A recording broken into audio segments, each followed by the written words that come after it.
Olá, gente. Boa tarde, boa noite. No seu horário que vocês estão vendo. A gente acabou sendo pego de surpresa em relação à prova prática de vocês, que vai ser uma prova oral, né, duplas. Então, relaxem, vai ser 2 pessoas respondendo. Vai ser exatamente parecido como era antes, vai ter as perguntinhas normais, o que é que vocês estão vendo, qual o protozoário. Vocês vão anotar no papelzinho, eu acho, possivelmente, e vão falar. Elas vão te dar um tempo e você vai falar logo em seguida. Então, relaxem, vai ser divididos em grupos, certo? Então, prestem atenção nesse vídeo que eu tô gravando, assistam quantas vezes for necessário, anotem as estruturas que vai dar certo. Primeiro, a gente vai iniciar com as lâminas de protozoários. Aqui, ó, você consegue observar o trofozoito da Giardia lamblia. Lembrar que a Giardia lamblia, ela é o protozoário para a giardíase, certo? Mais tarde eu vou especificar o que cada protozoário vai fazer para a gente fazer uma revisão, porque isso também é importante para a prova prática. Vou fechar aqui só a janela, porque eu acho que o vento está atrapalhando.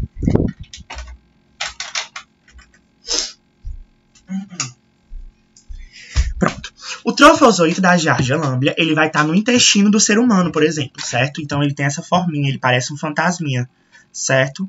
Ele parece um fantasminha, não tem nada que tirar o fantasminha. Essa imagem está meio ruim, mas há uma imagem boa, que é na prova, eles vão colocar uma imagem boa. E aí, você consegue observar mais. Parece um fantasminha mesmo, tem os 2 olhinhos e o rabinho aqui, tipo de um fantasma.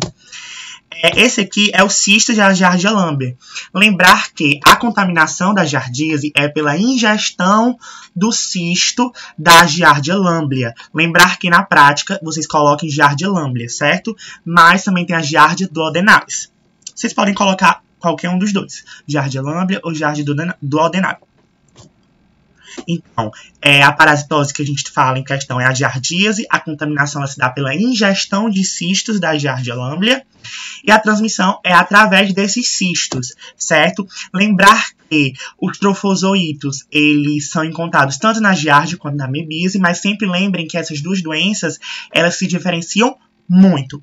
Lembrar que se o trofozoito ele sai nas fezes do indivíduo, não é capaz de transmitir a doença. A transmissão da doença ela acontece apenas pelo cisto, certo? Passa.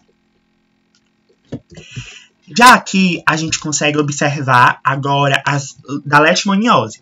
A gente tem o amashigota. Esse amashigota, lembrar que ele vai estar dentro das células de defesa do indivíduo. Qual célula de defesa, João Vitor? Macrófagos, principalmente, certo? Essa forma amashigota é uma forma de cunho reprodutivo. Então, dentro dos macrófagos vai acontecer a reprodução.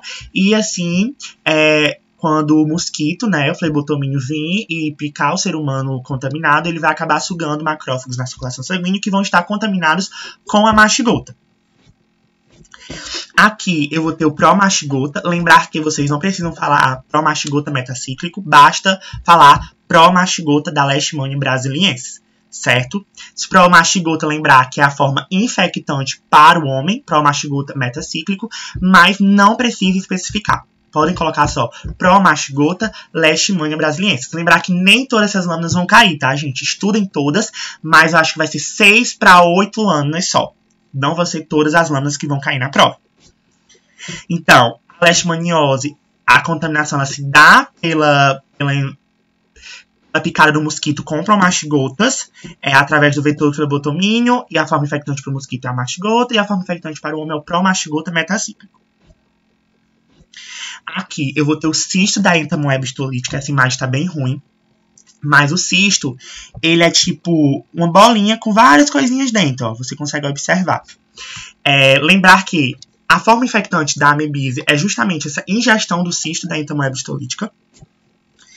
E aqui é o trofozoito da entamoeba histolítica. Lembrar que o trofozoito ele vai estar no intestino grosso, porque vamos lembrar, a amebíase ela afeta principalmente o intestino grosso, causando necrose celular lá na região, aí tendo como característica principal fezes com sangue e muco. Já na giardíase eu vou ter diarreia, mas sem sangue e muco.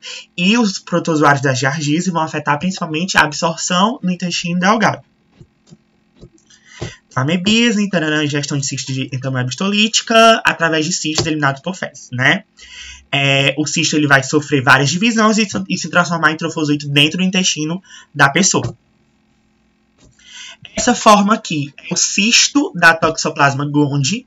Lembrar que na toxoplasmose o ser humano ele pode se infectar de várias formas, vamos lembrar, né? Isso é importante para a prova prática e prova teórica. Caso venha algum item perguntando como ocorre essa infecção, certo? 3 formas que o homem pode se infectar. Fezes de outros gatos contaminados com toxoplasmose, ingestão de carne suína ou carne de carneiro contaminadas de toxoplasmose e através dos esporozoítos. Esses esporozoítos eles podem estar nas fezes, nos alimentos contaminados ou em águas contaminadas, certo? E o gato, João Vitor, da mesma forma. O gato ele pode se contaminar tanto pela infecção de outros gatos através das fezes, tanto pelo esporozoito, tanto pelo taquizoito, que vai estar no sangue do ratinho ou do pássaro, ou bradizoito, que vai estar na musculatura do rato ou do pássaro, certo? Então, o cisto, ele é uma das formas infectantes da toxoplasmose, que tem como protozoário Toxoplasma gondii. Esse aqui é uma possível lâmina que eles adoram colocar na prova, tá, gente? Essa lâmina é muito provável cair. Vocês observam que existem as perninhas, né? Aqui, ó, várias perninhas. É muito fácil de identificar. Esse é o taquizoito do Toxoplasma gondii, vai ser tipo umas perninhas mesmo, ó. Aqui nesse protozoário. Lembrar que os taquizoítos da Toxoplasma gondii, eles vão estar no sangue dos animais contaminados, certo? Eles vão estar no sangue também do ser humano, mas dos animais contaminados. Por isso é uma forma de infecção, tanto para o homem quanto para o gato. Muito simples de você identificar, justamente por essa característica de parecer umas perninhas, ó, atrás desse protozoário. Então, é uma lâmina que pode vir a cair na prova, certo? Então, prestem atenção. Então, vamos lembrar, o Toxoplasma gondii, ele causa toxoplasmose, a contaminação ela se dá por essas 3 formas que eu expliquei, não só pelas fezes do gato, que é o hospedeiro definitivo, gente, mas pela contaminação através de água e verduras contaminadas com esporozoítos, através do consumo de carnes contaminadas com taquizoíto e bradizoíto. Lembrar que taquizoíto está no sangue e o bradizoíto no músculo. Fazer aquela associação que eu sempre falo para vocês. Bradizoíto, braço, músculo, musculatura. Então, os bradizoítos vão estar na musculatura dos animais e taquizoíto no sangue. Beber só um pouquinho d'água, gente, porque eu tô falando bem rápido para ser bem didático.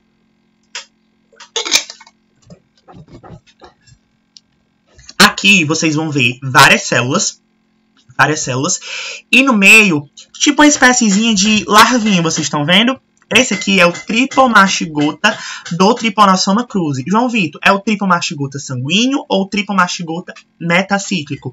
Não tem como a gente saber. Coloquem só tripomastigota do Trypanosoma cruzi. Lembrar que Trypanosoma cruzi é a doença de Chagas, tem como vetor o barbeiro ou Triatoma infestas.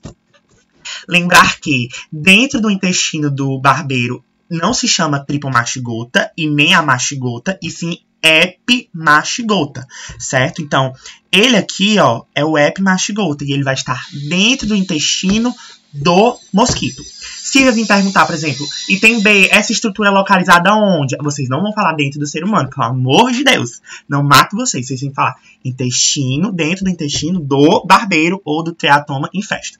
Lembrar que vocês podem colocar barbeiro, tá, gente? Sem nenhum problema. Vou o ventilador aqui. Então, a doença de Chagas, ela é causada pelo Trypanosoma cruzi através da picada do vetor, né? Lembrar que esse protozoário ele vai estar nas fezes do mosquito, não na glândula salivar. E quando o mosquito pica o ser humano, ao coçar, vai possibilitar a entrada desse protozoário dentro da circulação sanguínea do ser humano. A transmissão ela se dá por várias formas, além do vetor. Se dá pela transfusão sanguínea, ela se dá através de transplantes e acaba se contaminando, agulhas e etc. Forma infectante para o mosquito, Tripomastigota sanguíneo. E a forma infectante para o homem, Tripomastigota metacíclico, certo? Aqui, gente, essa imagem tá bem ruim, mas na prova pode ser que ela bote uma imagem melhor. Vocês vão ver várias hemácias. várias hemácias. Essa é uma das lâminas mais fáceis de protozoários.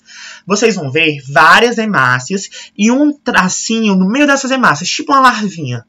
Se estar dentro das hemácias, e existe essa larvinha, porque aqui tá muito ruim de ver, é o trofozoito do Plasmodium falciparum. Lembrar que o trofozoito, no ciclo da malária, ele vai estar dentro das hemácias. Por isso que ele é localizado nessa lâmina com várias hemácias. Porque lembrar que os trofozoitos, eles vão estar dentro das hemácias. Certo, gente? Outro muito importante, mas não cai tanto, é o merozoito do Plasmodium falciparum. Lembrar que o merozoito, ele vai ser aquele parasita que vai sair do fígado após a reprodução e também quando sai após a reprodução dentro das hemácias, merozoito.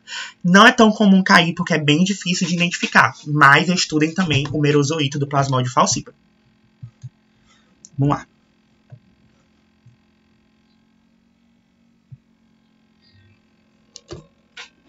Então, a malária ela é causada pelo vetor Anopheles fêmea, né? A contaminação ela se dá para essa picada do mosquito. Aí sim, nas glândulas salivares vão estar os esporozoitos, que é a forma infectante para o homem, e os gametócitos são a forma infectante para o mosquito. Lembrar que lá no ciclo da malária, os merozoitos, após sair das hemácias, eles podem infectar outras hemácias ou ficar de forma livre. Quando esses merozoitos eles ficam de forma livre, eles acabam se transformando em gametócitos, que é uma espécie de pré-gameta, que vai ser a forma infectante para o mosquito. Agora, gente, a gente vai entrar na parte de lâminas de eumintos, que são um pouco mais fáceis que as de protozoários. Vocês vão se dar bem porque elas são maiores, elas são mais bonitas, então vocês vão sair bem mesmo nas lâminas de eumintos. Então, estudem esse vídeo, olhem quantas vezes for, cansem da minha voz, mas estudem. Esse aqui, que parece um ovo mesmo, um ovo frito, ó, a gema e a clara. Gente, eu sempre gosto de associar para facilitar a vida de vocês. Esse ovo, ele parece muito um ovo frito. Um ovo frito inteiro. Ele é o ovo da Ascaris lumbricoides. Ovo fértil do Ascaris lumbricoides. Qual doença o Ascaris lumbricoides causa? Causa ascaridíase, certo? Aqui é o ovo infértil do Ascaris lumbricoides. É como se fosse tipo pedaços assim soltos, marrons. Entendeu? Bem fácil de identificar também. Então, a gente sabe que nas fezes da pessoa contaminada, ela vai depositar as fezes com o ovo infértil. E esse ovo infértil, eles se desenvolvem para o ovo fértil, a forma infectante para o homem. Tá? Então, o ovo fértil de Ascaris lumbricoides é a forma infectante para o homem na ascaridíase. Se vir perguntar qual o principal sintoma dessa doença, tosse seca com sibilos, entendeu? Forma de transmissão, ingestão do ovo fértil de Ascaris lumbricoides. É isso que eles podem vir perguntar. Então, ascaridíase, através da ingestão de ovos do Ascaris lumbricoides em alimentos e águas contaminadas, e o principal sintoma, tosse com sibilos. Esse aqui, gente, também é muito fácil. É como se fosse uma garrinha. É como se fosse tipo uma minhoquinha com dentes. Esse aqui é o Necato americanus, o adulto, ou Ancylostoma adulto. Certo? Vocês podem colocar também Ancylostoma adulto. Vocês podem colocar assim, ó.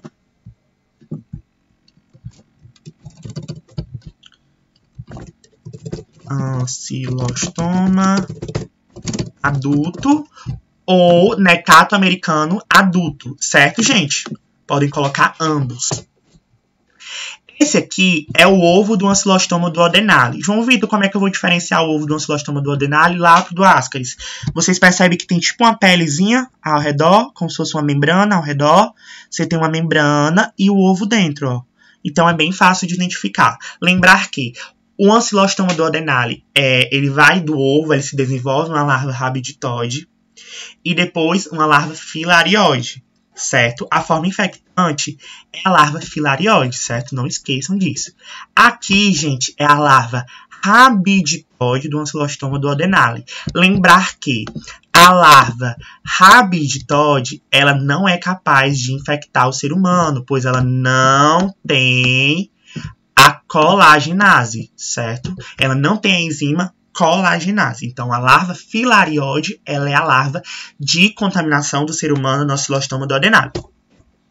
Então, a gente tem a doença ancilostomíase, a forma de infecção por meio da penetração da larva infectante, que é a larva filariose, na pele. E aí, a forma infectante, larva filariose, e a forma não infectante, larvas rabditoides. João Vitor, se o indivíduo ele comer alguma verdura, algum líquido contaminado com o ovo do Ascaris, ele é capaz de contaminar? Não, é apenas pela larva filariose, que é a que tem a colagenase e penetra a pele do ser humano.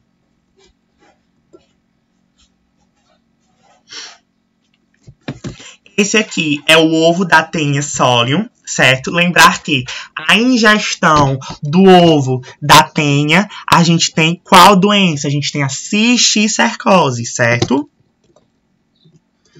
Então, aqui é o ovo da Taenia que vai causar cisticercose.